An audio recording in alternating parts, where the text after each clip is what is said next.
¿Y por qué se habrán preguntado materia oscura, dunkle materia? Es un término que tomamos prestado de un texto redactado por un antropólogo forense argentino, Carlos Somigliana, de aquel famoso equipo argentino que tal vez habrán escuchado algunos, que a su vez lo sacó del repertorio de la astrofísica. Remite a aquella materia hipotética de composición realmente desconocida, porque no emite o refleja suficiente radiación para ser observada directamente, pero sí causa efectos gravitacionales en la materia visible y tangible, estrellas o galaxias. Es decir, es aquello que sabemos que existe, aunque aún no podemos captarlo.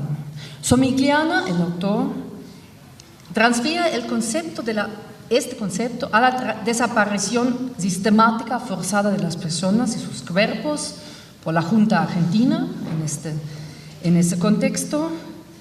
Sabemos que están, aunque no sabemos dónde, porque una maquinaria muy eficaz se esforzó por invisibilizarlo y se quedaron como esa materia oscura.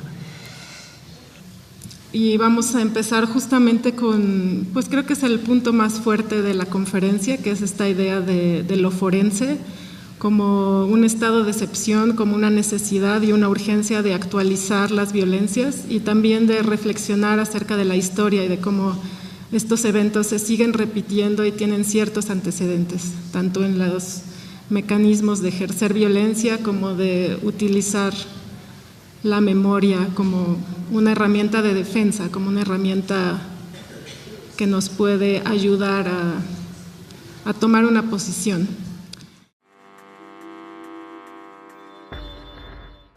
La antropología forense es una ciencia que en los 40, 50 se daba en los gabinetes criminalísticas, en las morgues. En los 80 el equipo argentino de antropología forense genera un quiebre introduciendo cambios a la forma más clásica de aplicar la antropología forense, creando una etapa de investigación preliminar, sumando la arqueología forense y, digamos, aplicando ese saber que se aplicaba solamente sobre el crimen particular, comienza a aplicarlo al crimen masivo, al crimen de carácter público, ¿no? Los antropólogos forenses, a través de la práctica tan técnica que desarrollamos del 1 a 1, de identificar a una persona en particular, podemos o debemos, no es algo que comúnmente se haga, tirar, digamos, el zoom para atrás y poder, digamos, a través de las múltiples identificaciones que realizamos, hacer, digamos, una lectura más amplia de las dinámicas y los ejercicios de poder y las violencias territoriales que actualmente nos atraviesan. Poner en escena, de hacer una lectura de la violencia de los cuerpos. La antropología forense permite, digamos, la restitución de derechos, digamos, para las familias que buscan, cuando hay familias que buscan, pero sobre todo, digamos, la restitución de derechos para aquellos que fueron desaparecidos, para aquellos que fueron brutalmente asesinados. Entonces, ahí decir, digamos, que todo cadáver forma parte de una comunidad de pertenencia, vertebrada por leyes, normas e instituciones que le dan sentido y por consiguiente tal comunidad tiene la obligación de garantizar y hacer efectivos los derechos al menos a la identidad, a la integridad y a la propiedad de sí. Entonces, pensar los derechos del cuerpo muerto como derechos que no solo existen en cuanto a derechos de los deudos o del grupo familiar, considerado habitualmente como propietario del cadáver, sino que también son propios de esos mismos cuerpos muertos, los cuales, en tanto han sido personas, tienen algún tipo de agencia y siguen perteneciendo a esa comunidad. Decir que el desaparecido, que el ausente, no deja de estar presente, que tiene agencia, que tiene un alto nivel de incidencias en las agendas públicas, que el cuerpo muerto es agente. ¿Y qué quiero decir con esto? Que tiene capacidad para ejercer poder sobre la sociedad sobreviviente. Digamos, el cuerpo muerto no es un mero despojo, sino que, digamos, tiene no solo una identidad, sino que tiene la posibilidad de ejercer poder sobre la sociedad que lo sobrevive. ¿Y con esto qué quiero decir? Bueno, lo vemos muchas veces, digamos, los cuerpos muertos y a través de su agencia pueden, digamos, paren movimientos sociales, paren movimientos de familiares, cambian carátulas. La aparición de un cuerpo permite cambiar una carátula de desaparición a homicidio muchas veces. Pero actualmente la experiencia que estamos llevando a partir del 2002 en la Argentina, que es la primera experiencia de identificación de personas desaparecidas en democracia de manera sistemática, nos permite pensar que es necesario un nuevo viraje, que es necesaria una nueva atención, que es necesario reformular las estrategias de la antropología forense para poder dar respuestas a las búsquedas actuales.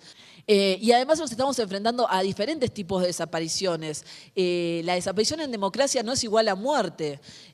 Los casos con los que nosotros estamos trabajando de violencia narco, de trata de personas, muchas de las chicas que desaparecen aparecen con vidas. Nosotros estamos hablando de desapariciones intermitentes, digamos. Y digo, ahí hay un ejercicio de reflexión que es muy importante y que tenemos que llevar adelante para poder entender contra qué tipo de poder nos estamos enfrentando. Estamos identificando, por un lado, NNs que no están siendo buscados por nadie, y entonces tenemos que pensar quiénes son los nuevos NNs, cuáles son las nuevas personas sin identificar que tenemos en nuestro país. Y por el otro lado, tenemos que hacer un ejercicio y un esfuerzo por entender ¿por qué el poder narco, por qué el poder de la trata de personas en nuestro país genera este tipo de desaparición donde las mujeres retornan y retornan con vida, ¿no? Nosotros actualmente en la Argentina no nos estamos enfrentando a una campaña represiva, a desaparición de personas que tienen, digamos, un responsable claro. Un responsable, digo, una campaña represiva como sufrimos en los 70s y como sufrió muchos países de Latinoamérica, donde el perpetrador de esas violaciones a los derechos humanos era indefectiblemente el Estado. Una violencia mucho más compleja, cuya finalidad no es no es solamente la desaparición de personas con determinados características o compromisos político-ideológicos, sino que tenemos una campaña represiva o desaparición de personas cuyo objetivo es extraer una renta, es decir, apropiarse de los cuerpos, de determinados cuerpos, para poder obtener una renta de ellos, ¿no? Es decir, estamos trabajando con un tipo de violencia cuya finalidad es una finalidad económica, que es una finalidad bien otra a la de la violencia de los 70, y eso indefectiblemente nos tiene que llevar a romper con esta idea de que el principal responsable o el único responsable de estas desapariciones es el Estado. Nosotros entendemos que el Estado siempre está por atrás, pero estas violencias territoriales que nosotros estamos comenzando a conocer en los últimos años nos muestran que los responsables tienen, digamos, son mucho más grises, es más poroso, es mucho más difícil de asir contra quién, digamos, estamos luchando y contra quién nos estamos enfrentando y quiénes son los responsables de estas violencias de nuevo tipo. Entonces, en principio, romper con esa dualidad entre lo estatal y no estatal. Celeste, muchas gracias por tu presentación. Yo quería preguntarte un poco más acerca de este término que estás manejando sobre la violencia al territorio, la violencia territorial, y cómo eso está afectando estas nuevas investigaciones que están haciendo con desaparecidos en la democracia. Sí, nosotros venimos hace un año más o menos trabajando en una comisión que se llama una comisión de violencias en los territorios, y lo que estamos haciendo es articular con las organizaciones sociales y con los distintos actores sociales y políticos de los barrios para conocer las dinámicas que se están dando, sobre todo en barrios muy precarizados de nuestro país. Nosotros a eso llamamos violencia territorial.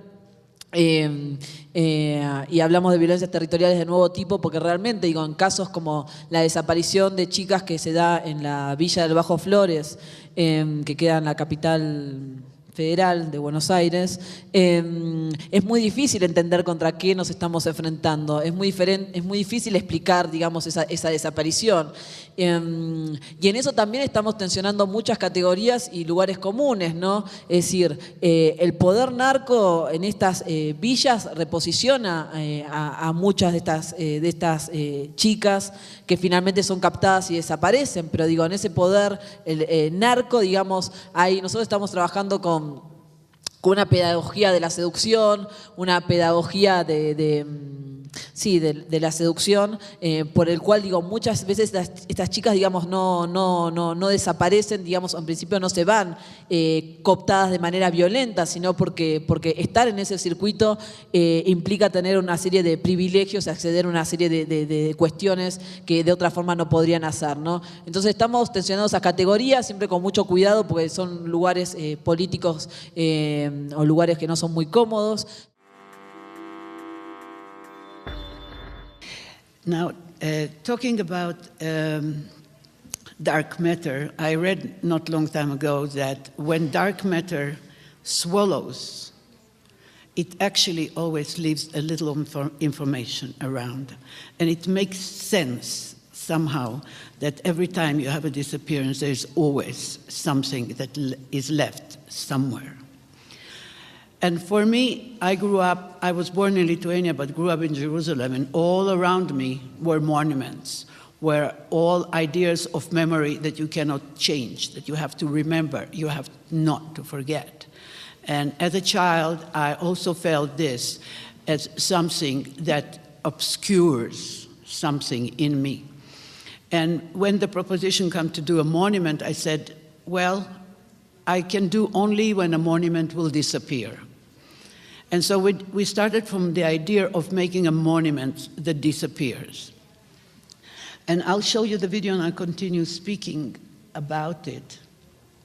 In '86, it was 12 meters high, 1 meter by 1 meter, covered with lead, inviting the people to sign in the surface of the monument their name, saying, it was in 7 languages, inviting the people to sign their name against fascism, saying that when all the surface that you can reach is covered with signatures, it will be lowered into the ground so we can reach the upper part.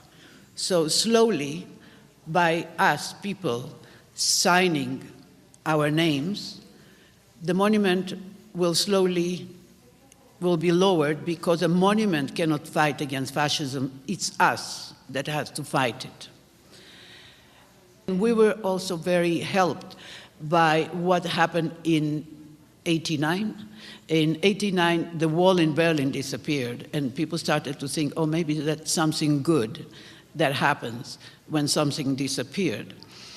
And so this monument actually was lowered into the ground. A lot of people say it disappeared. But it was lowered into the ground, and today we have the upper part of the monument and the 7 languages and the memories of the people that participated in any way. So more or less, it was like a reverse machine. So I was invited to Buchenwald by the director, and to come to do a project. And coming to a concentration camp that is empty. It's after everything happened. Even the barracks are destroyed. Everything is very aesthetically disappeared. And walking around, there's one building where there is an exhibition of objects that they found. And the objects were in metal cases, and it just doesn't talk to you much. And so I was walking around, and suddenly I saw a very strange thing. I saw a beautiful cup, ornamented, and it looks very beautiful. So I asked the historian, what is this cup? It's so beautiful. What does it do in Buchenwald? And the historian started to talk to me, and he filled up with light. And what came out from him was facts, wishful thinking, imagination, and something that I was really very much touched, and I would like to share this with you. So we will listen to him talk, and I'll continue later. Und eines Tages bin ich sozusagen über so etwas gestolpert, über so einen Topf. Und den habe ich mitgenommen. Und bei der nächsten Wanderung, den nächsten, und gar nicht nach dem Gesichtspunkt, ist das jetzt was Besonderes, sondern es ist eine Spur, die ich unbedingt bergen muss, die ich mitnehmen muss, denn hinter diesem Stück, da steckt etwas, was ich noch nicht kenne, was ich noch nicht weiß. Das war also Neugierde. Und mit der Zeit füllte sich mein Arbeitszimmer dann mit Töpfen, Löffeln, Messern, Schüsseln, noch kleineren Sachen. Und manche hatten auch schon eine Nummer drauf. Und die Nummer konnte ich damals noch nicht entschlüsseln. Wir hatten wenige Dokumente hier. Wir hatten nicht das, was wir heute haben, eine große Datenbank mit 170.000 Namen, sondern wir hatten also fast nichts. Also die Nummer war sozusagen der geheimnisvolle Code, das Zeichen, da steckt noch jemand, da steht nicht nur etwas dahinter, also eine Situation, eine Sache, eine Geschichte, sondern da steht auch eine Person dahinter. Also die Dinge mit den Nummern waren die unbekannte Person. A year later, I was invited to, in Paris, it was 50 years for the 60 years of the liberation of Auschwitz, and the city wanted to invite 60 survivors to have their testimonies shared in an exhibition, and they invited 3 artists, and they took my proposition. My proposition was to ask them, what did you do before the war, during the war, and after the war, because they are survivors, they are not dead. And they give us a saga. And so I decided that they would be interviewed by 4 groups of journalists and cameramen and soundmen, and that will not be edited. So we all knew that everything will be listened to. And on the other hand, I did another video where I took only the part of when the question is asked to the survivor, and before he answers, before he puts in words what he wants to say.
I show you only a little bit because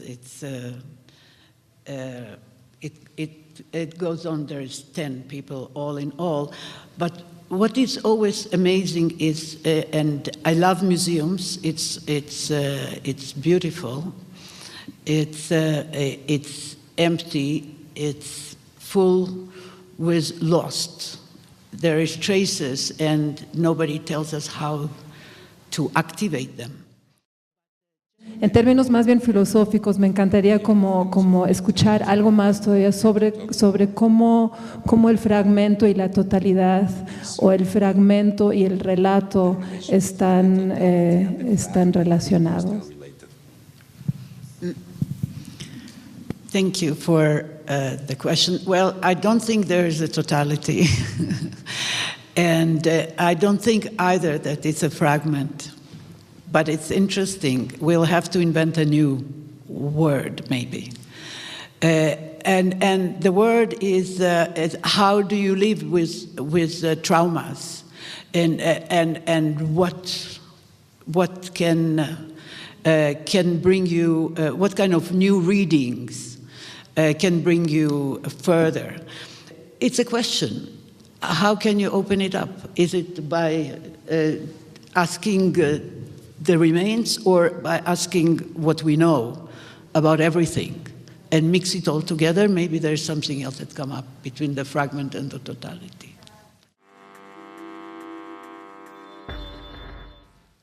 Mein Ausgangspunkt war, wie kann man heute mit diesen belasteten Sammlungen, die wohl einmal Forschungszwecken gedient haben, eine neue Form von Museumsuniversität. Es geht hier um, wie man mit einer solchen im Anschein anachronistischen Sammlung arbeiten kann, die einer anderen Zeit scheinbar angehört. Eine Sammlung, deren Besitzerschaft klarerweise umstritten ist. Eine Sammlung, die tief verwurzelt ist mit der Geschichte des europäischen Kolonialismus und Handels, die aber auch, und das ist wirklich wichtig, gleichzeitig die Kunstgeschichten der Welt darstellen. Eine Sammlung, deren Referenzialität bei weitem nicht erschöpft ist.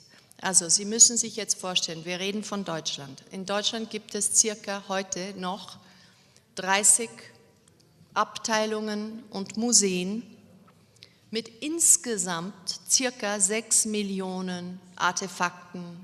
Ich rede jetzt gar nicht von Fotografien oder Filme, Aufnahmen, das gar nicht. Ich rede nicht von archivalem Material. 6 Millionen Objekte, die eigentlich die Kunstgeschichten der Welten sind. Wenn Sie nochmals eine Art von Museum machen würden, wo würden Sie diese Objekte finden? Und eine der absurdesten Sachen im Moment ist die extreme Betonung auf die Digitalisierung dieser Objekte, in der Hoffnung, dass man somit eine Form von Simulacrum der Restitution ausüben wird können. Und der Zugang zu diesen Objekten wird weiter und weiter weg.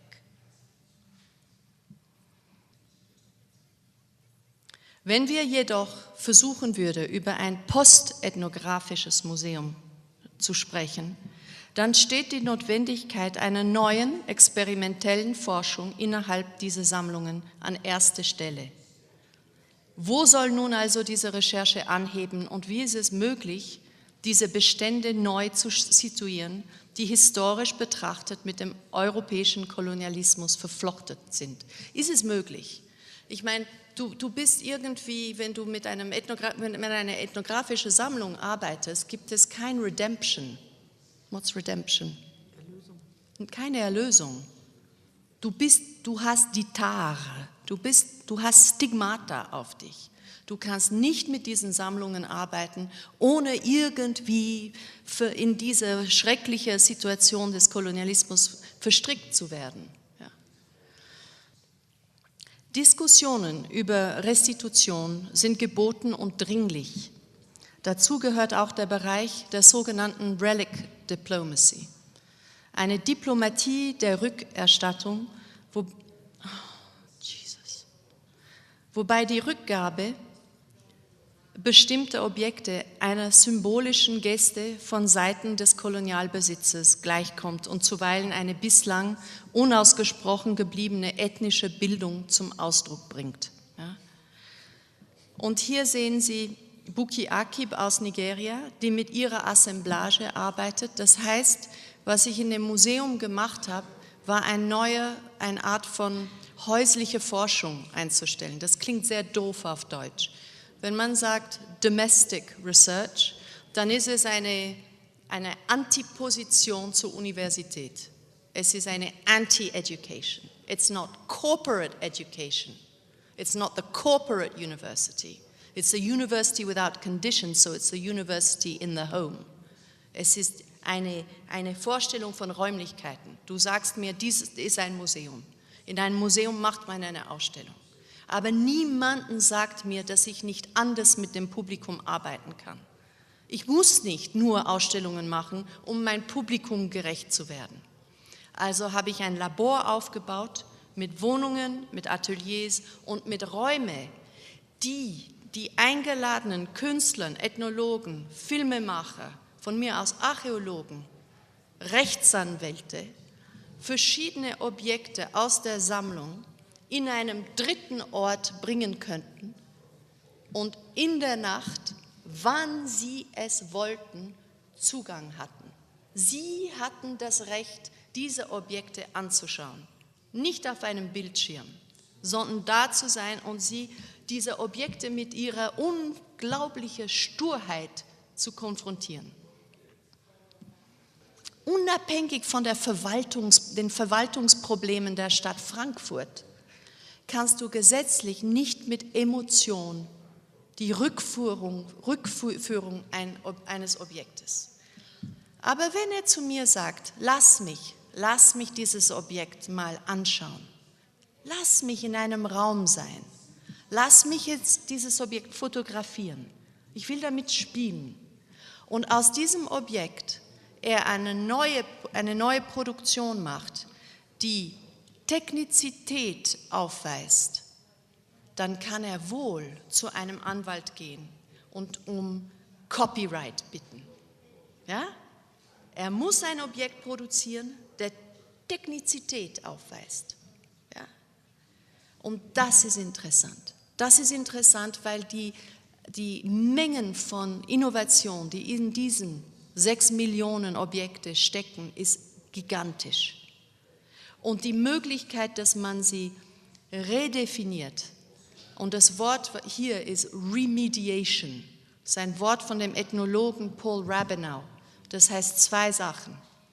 Das heißt, dass du heilst eine defiziente Situation, indem du die Situation in einem anderen Kontext oder anderen Medium umsetzt.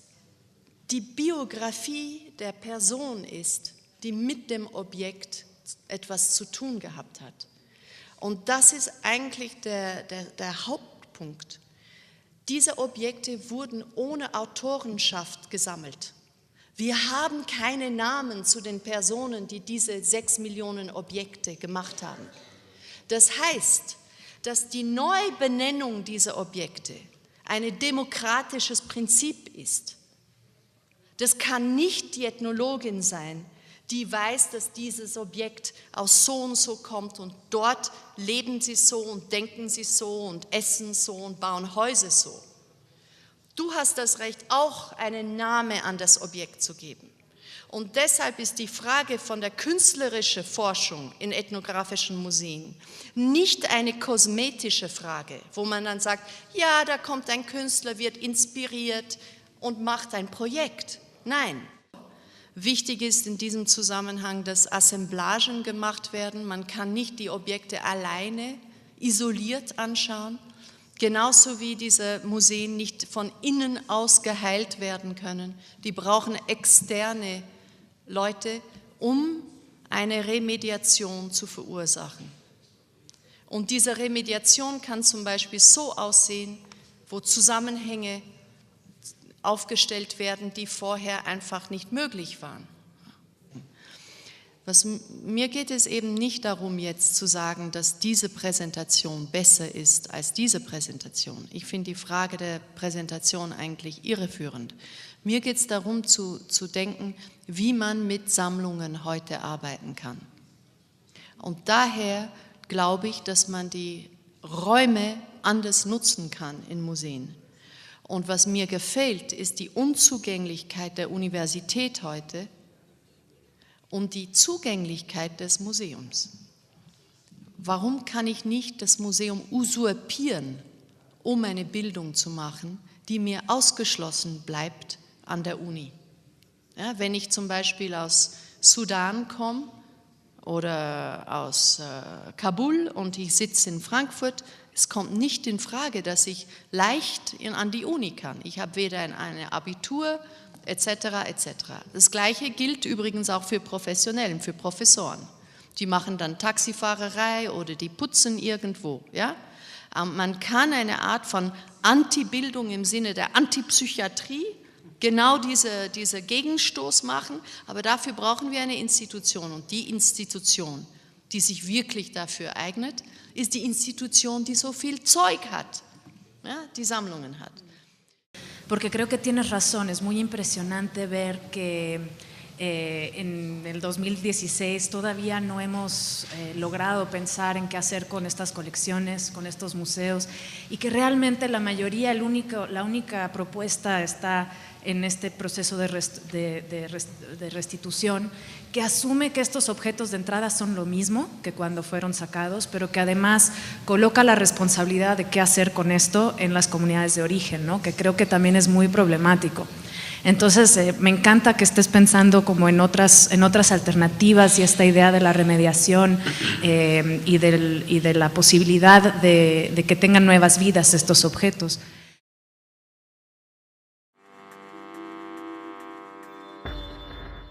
Este trabajo retoma la pregunta lanzada en la convocatoria para el tercer conversatorio de materia oscura, Memoriales del Presente. Las convocantes plantean un asunto crucial que me interpeló a mí. Quiero citar una parte de lo que nos plantearon en la convocatoria. Cuando el terror no es una capa de pasado, sino sucede en la actualidad, lo que se enfrenta no son las tentativas del olvido, sino las de la normalización. ¿Cómo marcar y conmemorar lo que sucede hoy, aquí y ahora? A partir de esta pregunta, que es la que me interpeló, trabajé con algunas experiencias de campo sobre museos comunitarios de México que realizo desde 2012. Primero, pienso que el pasado es siempre un campo de articulación política en el presente y por ende un campo sujeto a mecanismos de administración semiótica y de gestión discursiva. Segundo, creo que la vigilancia sobre esos mecanismos de gestión es crucial. Me interesa entender cómo el poder opera en la filigrana de control sobre el pasado y sobre la escisión que sigue operando entre comunidades que tienen cultura y comunidades que tienen historia. Tercero, y siguiendo esta línea, me interesa indagar en el rol restrictivo que desde los discursos institucionales se le pretende otorgar a la memoria como cultura, nunca como historia. ¿Y qué hacen algunos sujetos para perforar ese discurso? A partir de estas premisas, en 2012, elegí un objeto empírico preciso, siempre con una actitud de sospecha. Empecé una investigación sobre el Programa Nacional de Museos Comunitarios en el Instituto Nacional de Antropología e Historia, que depende del Instituto Nacional de Antropología e Historia, porque según la propia plataforma del Instituto Nacional de Antropología e Historia, el programa debía funcionar para rescatar, pongo las comillas adrede, memorias locales de la diversidad cultural y promocionar formaciones locales de memoria colectiva, cultura y patrimonio. Desde el inicio me asaltaron dos preguntas. ¿Por qué el Estado mexicano se interesaba ahora explícitamente por algo que llamaba memoria, memoria local, memoria colectiva, memoria comunitaria? Y sobre todo, ¿por qué lo homologaba rápidamente con el patrimonio y con la necesidad de que las comunidades crearan museo? En un país cuya agenda esquivó siempre las políticas públicas explícitas de memoria, luego podemos discutir este punto, ¿qué significaba esto? A su vez, ¿por qué muchas comunidades estaban respondiendo a ese dictum? ¿Cómo responde el etos comunitario en su aparente deber de hacer memoria propia, generar y custodiar su propio patrimonio? En 2013, mientras hacía una entrevista en el Museo Comunitario de reciente creación y que todavía está medio en ciernes en San Pedro Actopan de la delegación Milpa Alta de Distrito Federal, doña Juana, una de las mujeres que ayudaba a la recolección de las fotografías, me aclaraba lo siguiente, y la cito: es nuestro patrimonio, y otra vez con lo del patrimonio. Este parece notario, se refiere al promotor del museo, entre risas. Es que yo le digo, yo quería que habláramos de las fotografías, ¿vio? Él dice que son nuestro patrimonio también, y entonces todas esas tierras alrededor las hemos perdido por concesiones que ni sabemos de dónde salieron, por títulos de propiedad que los tenemos, las cédulas del rey, todo tenemos. También sabemos quiénes son las gentes que entregaron las tierras, pero ándele, que eso no, que tenemos que hablar de nuestro patrimonio. Y ahí nos tiene contando figuritas y su cartelito. A mediados de 2012, en San Andrés Mixquic, en la víspera de la celebración de Día de Muertos, tuve una entrevista con uno de los colaboradores del museo comunitario del lugar que para mí lo cambió todo. Don Alberto, un campesino que había entrado como voluntario para, cito, entender mejor por qué llegamos a ser todos tan iguales, tan igualitos de pobres, me decía, lo cito: usted ya vio, en este país estamos ocupados en sacarlo enterrado, porque es nuestra historia. Hay que conservar todo, así nos capacitan. Pero en cambio, enterramos en cualquier basurero a los muertos jóvenes, a toda esa gente que muere por la violencia. Aquí hay desaparecidos, ¿sabe usted? Todos dicen, no, pues en Mixquic, ¿cómo cree? Si acá nomás hay flores y cempasúchil y así. No, pues sí, hay algunos desaparecidos. Vinieron a verme familiares que si poníamos las fotos, aunque sea para ayudar. Pero imagínense, los de arriba me cuelgan. No, esto es un museo, dicen. Para la memoria, dicen. Pues sí, es cierto, un museo. ¿Y qué es un museo? Fin de cita. Creo que este fragmento da cuenta de algo con lo que he insistido en otros trabajos. El trabajo político de la memoria sobre el tiempo no es tanto un trabajo de rememoración, sino de conexión. Durante la caravana que hicieron por Chiapas los padres de los 43 normalistas desaparecidos de Ayotzinapa en México en septiembre de 2014, específicamente en Tuxtla Gutiérrez, la madre de uno de los desaparecidos dijo a la prensa local lo siguiente, y la cito: arrastramos siglos de muerte como una maldición. La fosa es nuestra historia. Lo que está grabado en todos nosotros es eso.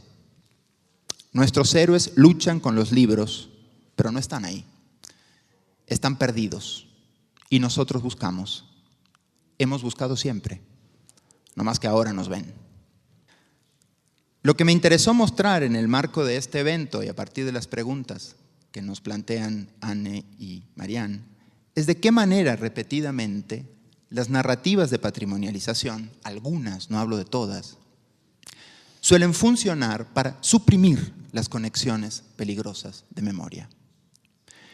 Peligrosas en tanto intentan disociar las relaciones férreamente instituidas en los complejos pedagógicos del Estado. Y sobre todo me interesa analizar la productividad de esta disociación en contextos de extrema violencia. Me parece que no es posible entender las violencias del presente si no comprendemos la lógica de la colonialidad. Esa lógica que enseñó, divulgó y escribió sobre la existencia de cuerpos que merecen ser salvados, en la lógica humanística y también en la judeocristiana, porque tienen, como dijo magistralmente Fanon, un largo pasado histórico. y son capaces de demostrarlo, porque tienen una heráldica excavada y a sus deudos enterrados. Haciendo un relevamiento sobre el programa de entornos comunitarios con memoria en Coahuila, en un contexto de extrema sequía y despojo empresarial de los recursos naturales de la zona, después de visitar el Museo Comunitario de Francisco I. Madero y los elementos que la comunidad dispone como tradición local, el guía del museo y profesor local me dice lo siguiente, y cito otra vez. De hecho, en el corazón lagunero, que sería aquí, bueno, y en otras partes, dicen que hay una presencia, un espíritu, digamos, que protege la zona. Y dice la gente de por aquí, los ancianos, pues, que hasta que no sepamos quién tiene la cabeza de Pancho Villa, la de él, la original, digamos, la laguna va a estar seca. No es que yo ande creyendo esas cosas. Tampoco quisimos poner nada de eso en el museo. Se supone que este es un museo de historia o de la memoria, pero sí aceptamos las banderas mexicanas. Aunque sí pusimos el acta de nacimiento de Villa, bueno, con su nombre original. La tenía una vecina de la comunidad que dice que era su hija. Dicen que trae buena suerte. El problema nuestro es la cabeza perdida. El cuerpo, la muestra del cuerpo, ya no está, pero su pérdida es la que genera un tiempo nuevo. Esa pérdida es el eje de la rebelión. Me gustaría, ya para ir terminando, introducir un diálogo que tuve con doña Ángela, una de las cocineras de Tehuacán en Puebla, cuando visité el Museo Comunitario de Puebla, y muy activa ella en el reclamo de tierras a los hacendados del Estado de México que avanzaron sobre los ejidos comunales. La cito. Nosotros queríamos hablar en el museo de todo lo que nos habían robado los zánganos estos. Y dijimos, pues nos vamos a juntar con los viejos planos y las fotos ahí en la Casa de Cultura. Muy bien.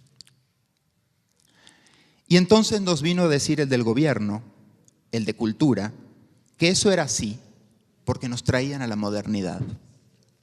Uf, esa de ser chilanga, le dije yo en broma nomás para molestar.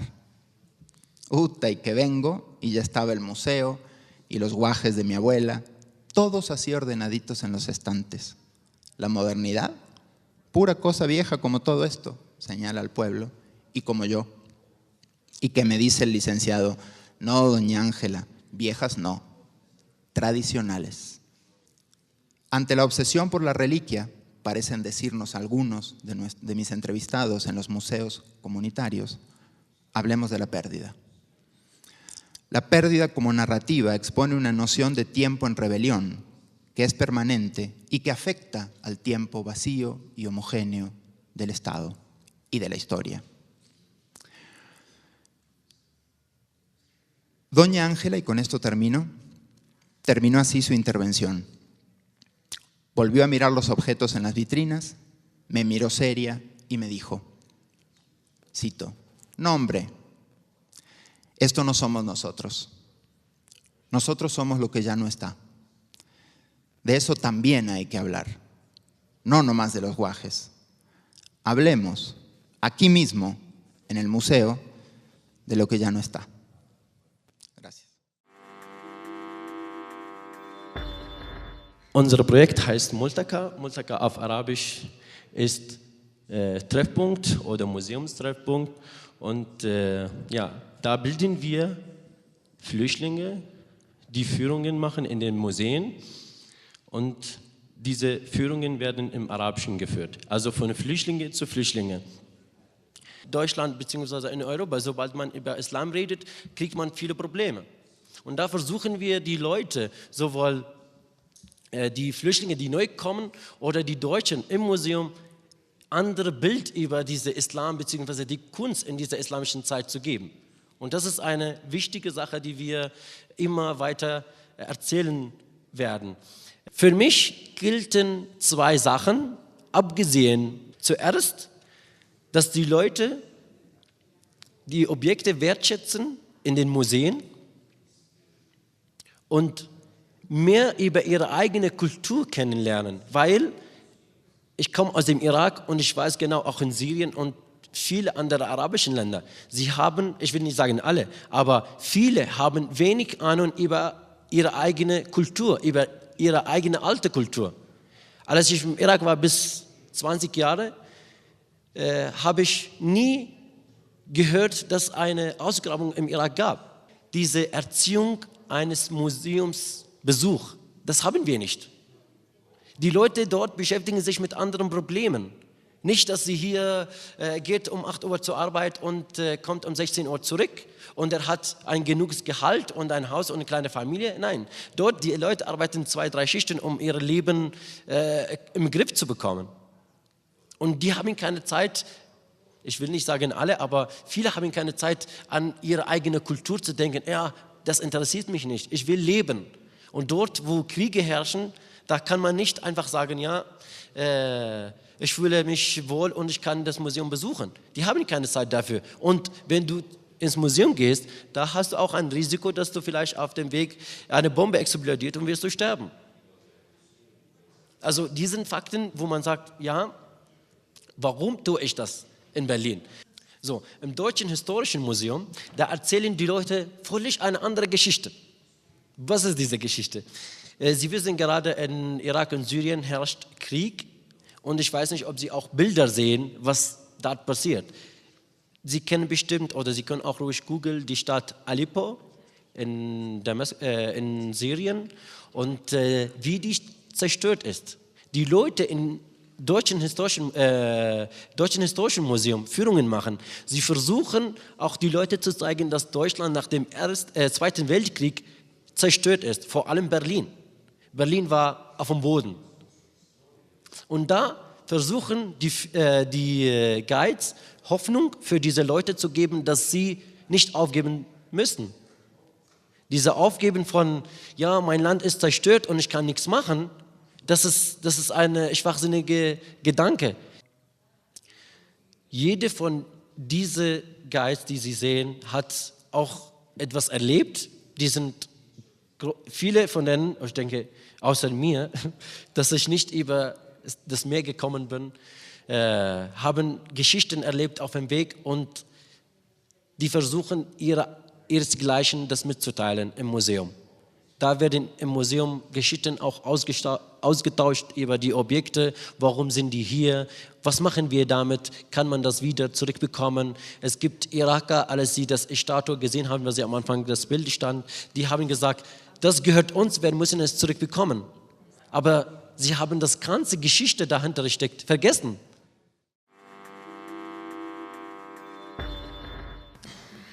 A pesar de la enorme admiración que los españoles tuvieron por estas infraestructuras hidráulicas de Tenochtitlan y en especial por las acequias que habían construido que dividían el agua salada del agua dulce, los españoles, cuando tomaron la ciudad a principios del siglo XVI, consideraron que los canales y en especial el agua como sustancia eran un obstáculo para el desarrollo de la ciudad de corte europeo que estaban imaginando. El agua sí parece siempre encontrar su cauce, a pesar de los intentos que durante siglos llevaron a cabo los humanos para mantenerla lejos de la urbe. Y así, a pesar de su ausencia física en el paisaje actual, los cuerpos de agua del Valle de México permanecen, persisten y afectan las vidas sociales y materiales de la ciudad y de sus habitantes. La amenaza perpetua del regreso de los lagos y de los ríos ha llevado a una larga historia de proyectos de ingeniería diseñados para controlar el agua y evitar que absorba e inunde la ciudad. Las aguas negras que cruzan la topografía urbana de la capital son lo abyecto porque su materia es densa, contiene residuos que fueron alguna vez parte de la ciudad, de los mismos cuerpos y de las vidas sociales de sus habitantes, pero que han sido desechados como desperdicio y como contaminación. Y aquí vemos una imagen del Río de los Remedios hoy. Estos residuos, a pesar de su oscuridad y su opacidad, siguen estando a la vista, fluyendo en la superficie de la urbe, paulatinamente acumulando materia que transforma el agua en otra cosa con una cierta potencia, con una cierta vitalidad, que deshace su expulsión y crea una nueva fuerza gravitacional que provoca que vuelva inevitablemente a la ciudad y al interior mismo de los cuerpos de sus habitantes. El río ya no provee agua para limpiar los males de la ciudad ni para purificar los cuerpos y las almas de sus habitantes. En vez, se volvió el lugar por excelencia de lo putrefacto, del desperdicio y del desecho de la ciudad, identificable por su mal olor, por su opacidad y por su característico color negro. En el pasado más reciente, el río de los Remedios ha figurado de manera prominente en los medios por otro tipo de residuos que emergen en sus aguas, lodosas. En octubre de 2014, solo unas semanas después de que 43 estudiantes desaparecieran de la escuela, estudiantes de la Escuela Normal de Ayotzinapa en Guerrero desaparecieran de manera forzada, empezaron a emerger fosas llenas de cuerpos en todo el territorio de México. Y el río de los Remedios no fue una excepción. En varios periódicos nacionales y locales apareció una noticia que denunciaba que entre 21 y 46 cuerpos habían sido encontrados después de un proyecto para dragar el río, justamente en búsqueda de las víctimas de la violencia por la que hoy está atravesando el país. Ecatepec se ha vuelto en esta última década uno de los municipios más violentos de México, con tasas de crimen vertiginosas y en especial de feminicidios y de mujeres desaparecidas. Los cuerpos de las víctimas suelen no ser encontrados y hay cientos de mujeres de las cuales nadie sabe el paradero. Los cuerpos de agua y las corrientes de los ríos en particular han sido lugares predilectos históricamente para descartar cadáveres en América Latina tras olas de violencia tanto lícitas como ilícitas. El lugar donde el río de los Remedios se encuentra con el Gran Canal ha sido descrito como una tumba de agua, conocido durante décadas como un lugar donde los cuerpos salen a flote tras días, semanas o incluso meses de haber sido sumergidos en sus aguas oscuras. Las autoridades nunca pudieron confirmar si se trataba de restos animales o fragmentos humanos, si eran incluso algún otro tipo de materia.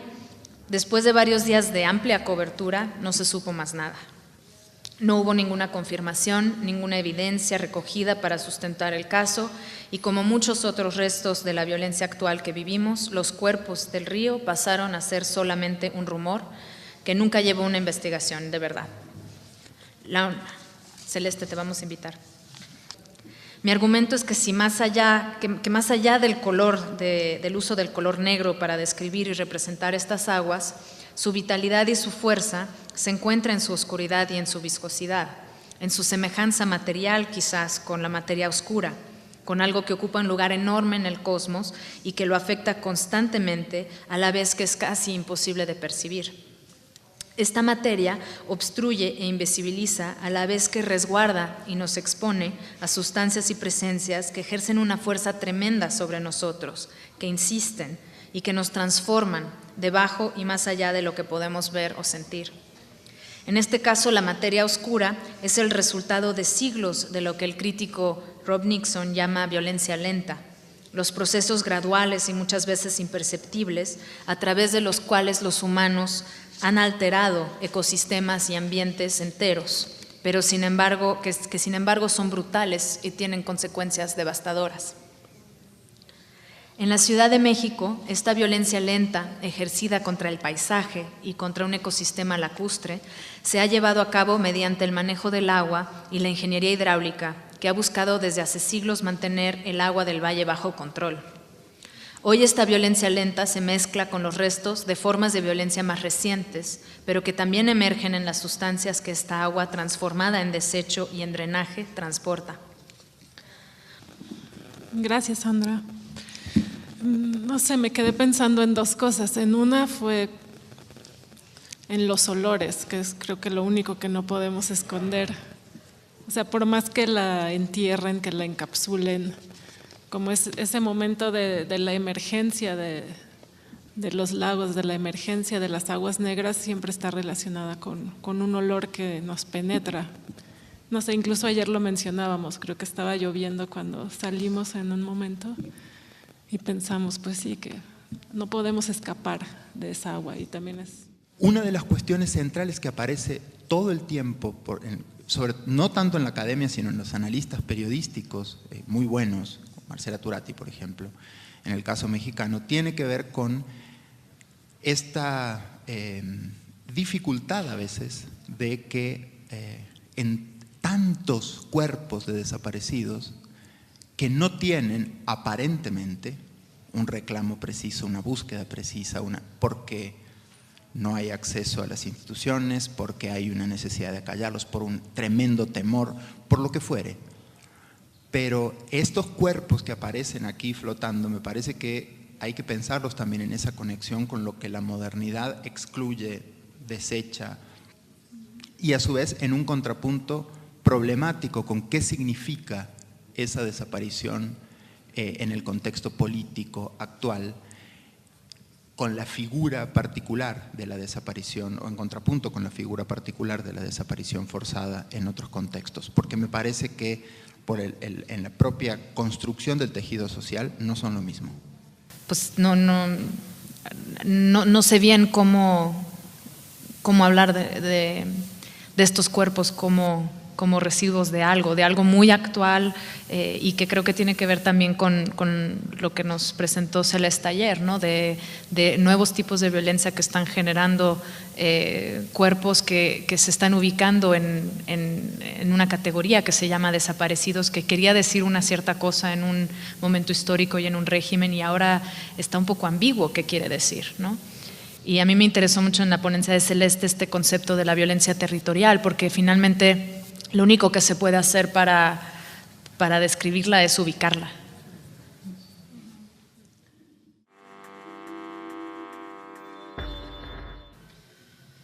In kritischer Auseinandersetzung mit diesen eher konservativen Formen der Memorialkunst entstanden seit Mitte der 1980er Jahre, und darum soll es im Folgenden vor allem gehen, ganz andere Ansätze, künstlerisch eigenwillig und inhaltlich wegweisend.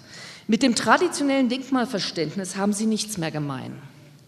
Inhaltlich können sie mit den Stichworten Fragen und Nachdenken umschrieben werden. Ästhetisch stehen sie der Konzeptkunst nahe. Konzeptuell orientierte Kunst zielt zunächst auf Distanz und Reflexion. Die gestalterische Umsetzung, also das, was man oft als genuine künstlerische Handschrift bezeichnet, tritt zurück hinter der Idee. Vor allem geht es um eine grundsätzlich andere Haltung zum Thema, um die Abkehr von weihevollen Ritualen und um kritische, reflektierende, eher irritierende als bestätigende Formen des Erinnerns. Der US-amerikanische Judaist James E. Young prägte 1992 dafür den Begriff des Countermonuments, des Gegendenkmals. Ein weiteres Beispiel ist die umgekehrte Wiederherstellung des Aschrod-Brunnens in Kassel im Jahr 1987. Die Nazis hatten den historischen Brunnenobelisken seinerzeit demoliert, weil er von einem jüdischen Unternehmer, nämlich Sigmund Aschrod, gestiftet worden war. Der Künstler Horst Hoheisel, der eine ganz wichtige, zentrale Figur in diesen Anti-Monument- und Countermonument-Diskussion ist, wollte die Zerstörung des Brunnens nicht durch die Rekonstruktion oder Neugestaltung kompensieren, sondern den Verlust selbst bewusst machen. Und so versetzte er den Brunnen als Negativform spiegelbildlich in die Tiefe. 12 Meter stürzt das Wasser nun in den Trichter hinab. Also es ist sozusagen, wird nicht nach oben, sondern in den Boden hinein als Hohlform kenntlich gemacht. Zitat: Der versenkte Brunnen ist nicht das Denkmal, schrieb Horst Hoheisel dazu. Er ist nur Geschichte gewordener Sockel, ein Angebot an Passanten, sich darauf zu stellen und das Denkmal in seinem Kopf zu suchen, denn nur dort findet es statt. Und mit diesem Ansatz hat Horst Hoheisel auf eine sehr interessante Weise in die Debatten um Erinnerungsorte in Argentinien und in Chile interveniert, wo sozusagen sehr viel, auch sehr traditionelle Formen diskutiert worden, der Hommage im Grunde an die verschwundenen Opfer. Und Horst hat eigentlich immer vorgeschlagen, mit diesen negativen Formen dort zu arbeiten. Manche Gegendenkmäler entfalten ihre größte Wirkung gewissermaßen, indem sie unrealisiert bleiben. In Erinnerung bleiben sie als radikale Ideen, die eine Denkmalsaufgabe in Frage gestellt oder sie gar tatsächlich verweigert haben. Dazu gehört der Entwurf wiederum von Herrn Horst Hoheisel im Wettbewerb für das Berliner Holocaust-Denkmal, für das in den 90er Jahren schon eine große Ausschreibung stattfand. Für das große Wettbewerbsgelände, um das es damals ging, um dessen Gestaltung es ging, hatte er keinen Gestaltungsvorschlag parat. Stattdessen schlug er vor, das Brandenburger Tor, das historische Bauwerk, das am stärksten mit Fragen der deutschen Identität verbunden ist, Zitat, zu Staub zu zermahlen und den Staub auf das Denkmalsgelände zu verstreuen. Als Denkmal, so Hoheisel, entstehen so zwei leere Orte, deren doppelte Leere auszuhalten das eigentliche Denkmal ist. Die Abbildung zeigt die durch den Abriss entstandene Lücke zwischen den beiden Torhäuschen, ne? Die links und rechts vom Brandenburger Tor, das ihr sicherlich alle kennt, als Folie, als ikonisches Bild im Kopf, was aber hier eben gerade fehlt. Damit warf Hoheisel die Frage auf, ob den Deutschen das Gedenken an die ermordeten Juden so wichtig wäre, dass sie sogar ihr geliebtes Brandenburger Tor dafür aufgeben würden.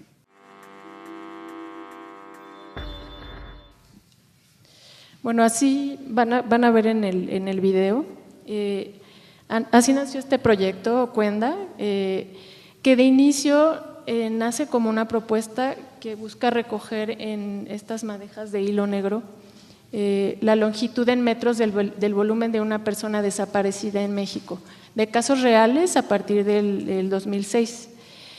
Con esta primera idea me incorporé a las acciones del Movimiento por la Paz, incluyendo dos caravanas, una al sur del país que incluía Acapulco, Iguala, Oaxaca y otras ciudades, y la segunda a Estados Unidos, en la zona peatonal del Paseo de la Reforma. En esta acción más o menos participaron unos 30 voluntarios, entre artistas, activistas y organizaciones civiles, y digamos que desde lo contextual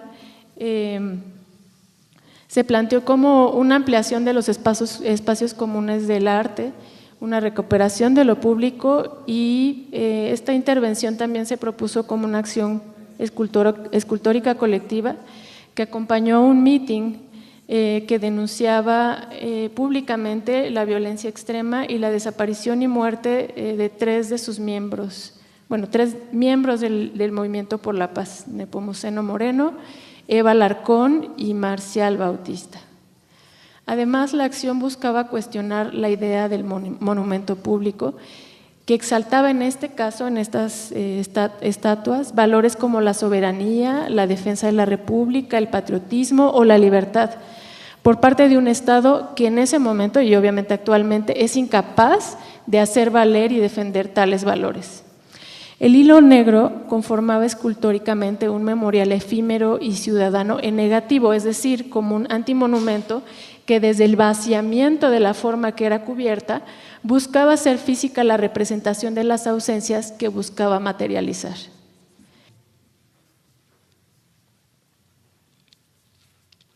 En el video, bueno, es importante también recalcar que la intervención pública o la intervención, digamos, colectiva que se estaba dando en Reforma activó, digamos, hablando de estrategias también, esta idea de irrumpir en lo cotidiano, y lo que hacía es que la gente se paraba y preguntaba pues, ¿qué le están haciendo a las esculturas, ¿no? Y en ese momento era como una especie de cuña en donde las familias que estaban apoyando a la intervención contaban, relataban, digamos, de primera mano sus casos, ¿no?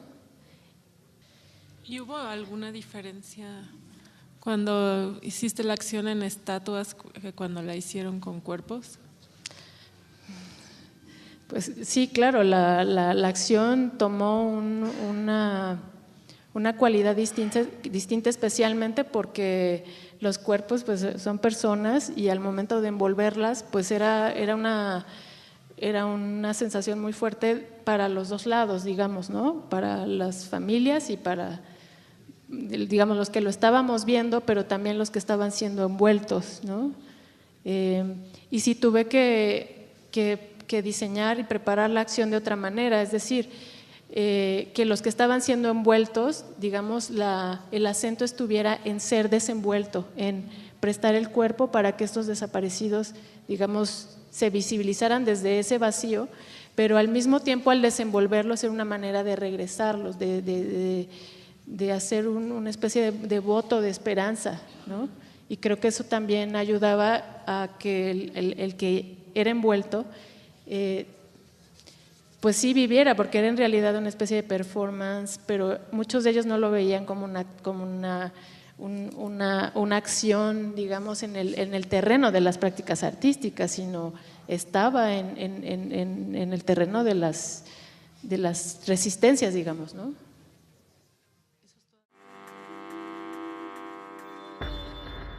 Entonces, los dos proyectos que voy a presentarles hablan de dos contextos geopolíticos y sociopolíticos muy claros, uno en México y uno en Estados Unidos, pero siempre apelando al cuerpo, al ritmo del cuerpo, al movimiento, al flujo de los cuerpos en el espacio, y cómo el espacio, a través de la noción de paisaje, cómo carga a estos cuerpos y estos flujos y distribución de cuerpos de un sentido. Y decidí trabajar con un grupo de adolescentes que estudian en una escuela privada religiosa en el corazón de Santa María la Ribera, y ellos tienen como materia voluntaria una banda de guerra, cosa que era rarísimo encontrarlo y que para mí fue como el inicio de la investigación, ver cómo ciertos vestigios de la educación postrevolucionaria llegan hasta nuestros días, ya sin sentido alguno, pero se quedan como un disciplinamiento y como una especie de fantasma del poder que está regulando los cuerpos. Y durante un año hicimos todas estas nuevas coreografías que partían desde el propio lenguaje de la disciplina militar, pero llevados a una situación coreográfica en los distintos espacios. Y algo que era para mí importantísimo era ver otro tipo de paisajes, que era la microescala del cuerpo, explotada en acercamientos en el video, en qué pasaba con estos cuerpos y cómo la ropa generaba arrugas y topografías que estaban dictadas por la disciplina militar. Y lo que yo quería era ahondar en la noción surrealista de la máquina, es decir, como esta máquina que se relaciona con el cuerpo, pero es una máquina que ya no nos causa una admiración porque es una máquina que nos ayuda como al progreso, sino que es una máquina de muerte, ¿no?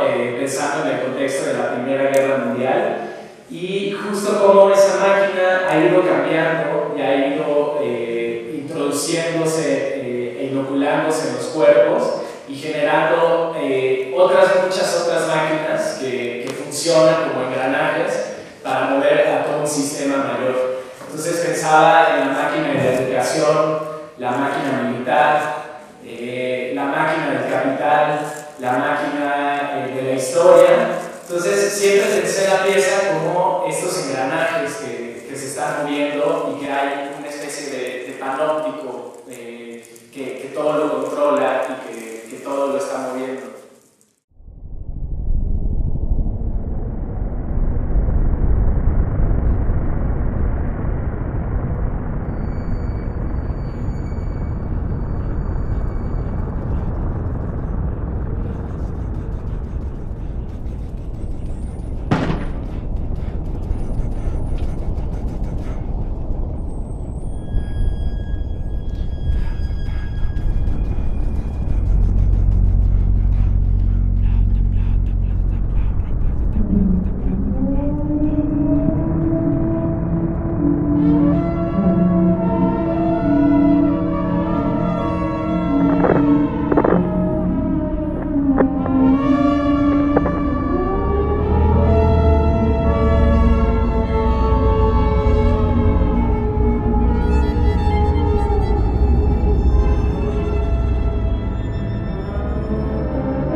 estrategia fue trabajar con algo similar, como para no salir de este enfoque de investigar el cuerpo del adolescente, que yo lo llamaría como un cuerpo en crisis, que está en cambio completo, cómo se somete a una disciplina que lo que requiere es orden y estructura. Entonces, en este choque siempre encontraba como pequeños agujeros en donde se fugaba el cuerpo y se fugaba el orden y se fugaba el poder, que para mí eran sumamente interesantes. Para mí fue impresionante trabajar primero con los chicos mexicanos que en realidad eran como unos niños jugando a ser militares, en contraposición a estos chicos latinos, norteamericanos, de la misma edad, que ya tenían completamente introyectada la disciplina del ejército norteamericano y tenían asumida su nacionalidad y su deseo de dar su vida por América, ¿no?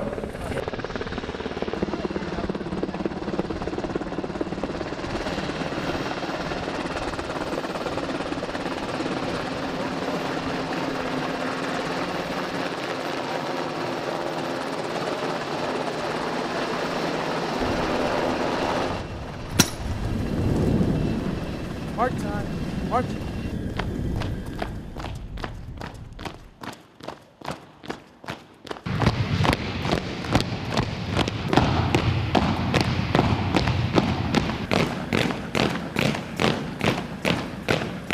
Forward.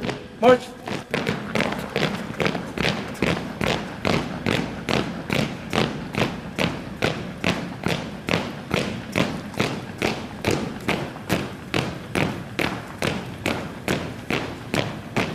Home twos, march!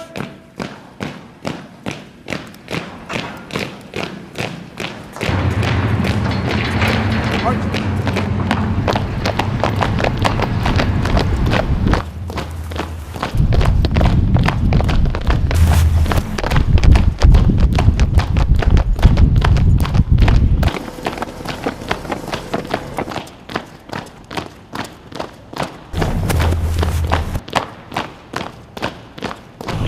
Stop.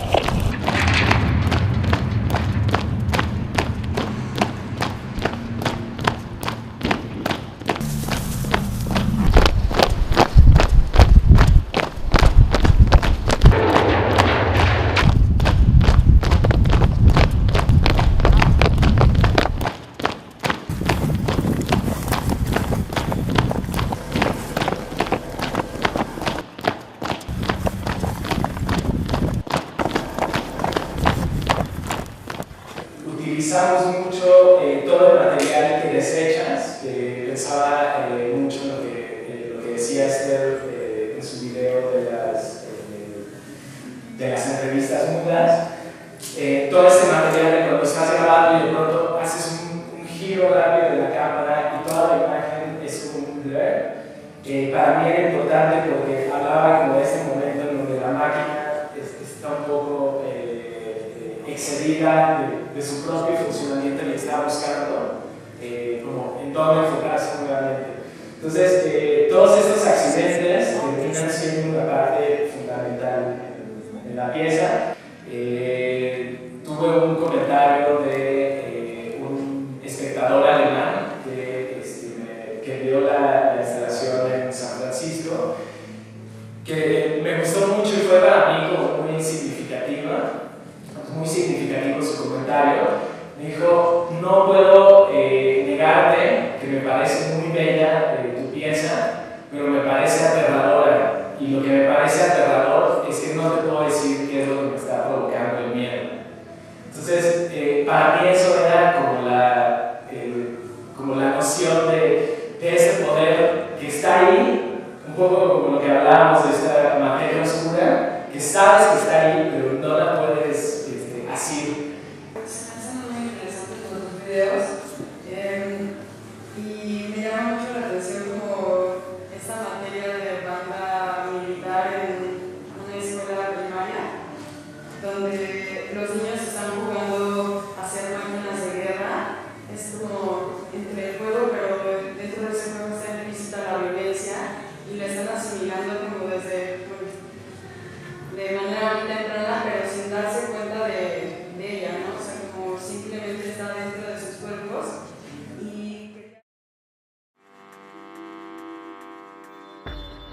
Yeah, I found this document on the on the website of United, which is an NGO based in Amsterdam, and it's they work with anti-racist and pro-immigration and anti-fascist campaigns. And it's just, this is one of their campaigns. They try to collect border deaths or death cases that happened trying to cross to Europe, trying to enter into Europe or within Europe, in asylum seeker centers or detention centers, refugee homes, and etc. So they try to keep the database as the day of the death, and then, or the day where the person found it, and the number of person, because sometimes many people die simultaneously, the name if it's known. This is wrong. I mean, this is something I will talk about. I mean, hopefully they are changing. Country of origin, it doesn't make sense. Cause of death, it's in one sentence based on their resources, which could be like media, the border guards, other NGOs, and then they fact-check the case, and then they try to summarize it in one sentence, as you can see. But if you go to their archive, you can actually see the full case.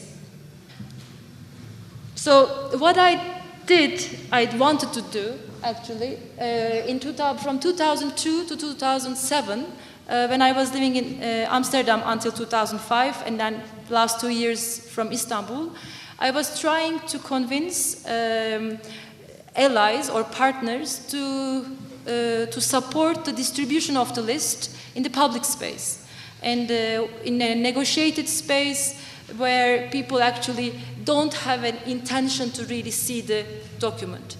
So I didn't want a museum, I didn't want an exhibition, a gallery space, and I also didn't want a kind of a pirate, because I've been already through all these kind of forms. We did ourselves on the walls, and then it was removed the following day by the authorities. There were some stickers in the trains or in the ATM machines, but then I decided that it has to go really in a negotiated space, and even bought space, and then it will be a certain time, there will be no possibility to remove, and there will be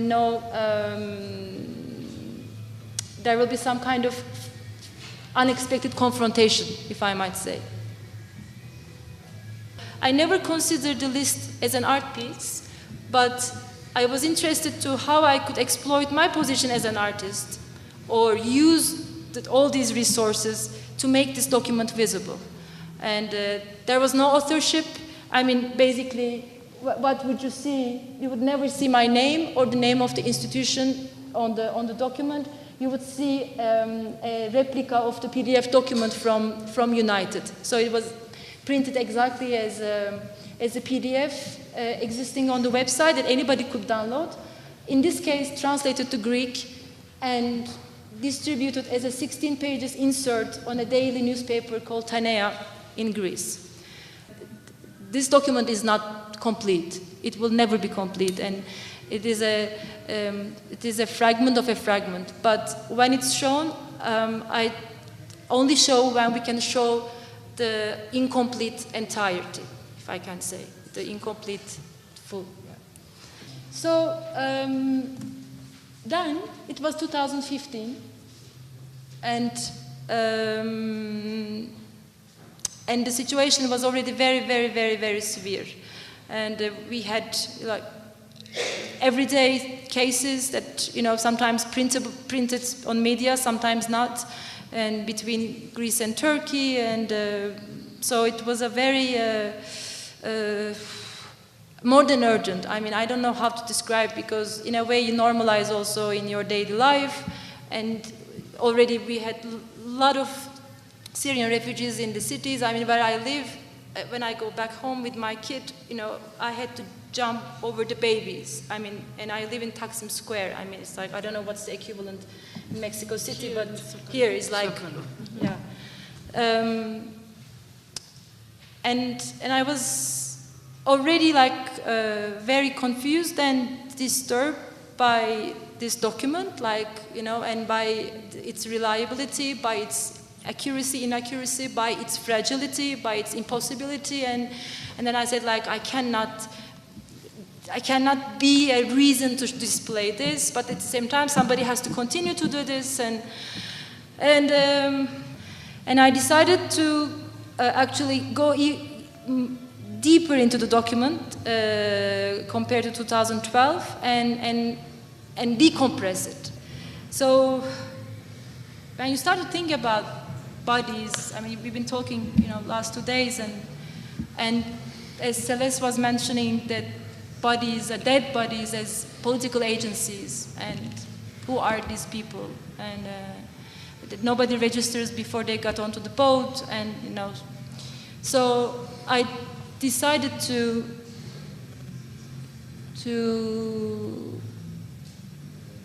decompress the document.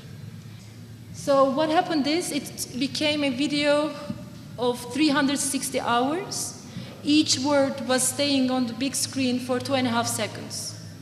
So it was a video for 1 month, and you would only see once. So there was no loop, and so every time you were in the square, or you would have a look, it was from sunset to sunrise because of the technical capacity of the screen.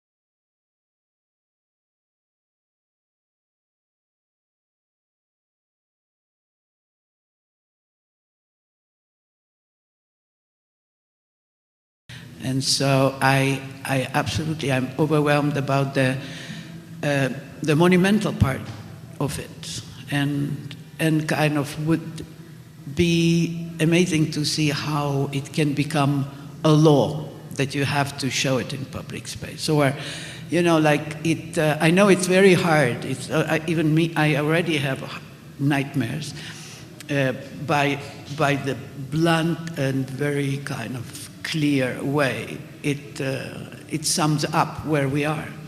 So it's like I hope you continue somehow. Yeah, I mean that was also with United.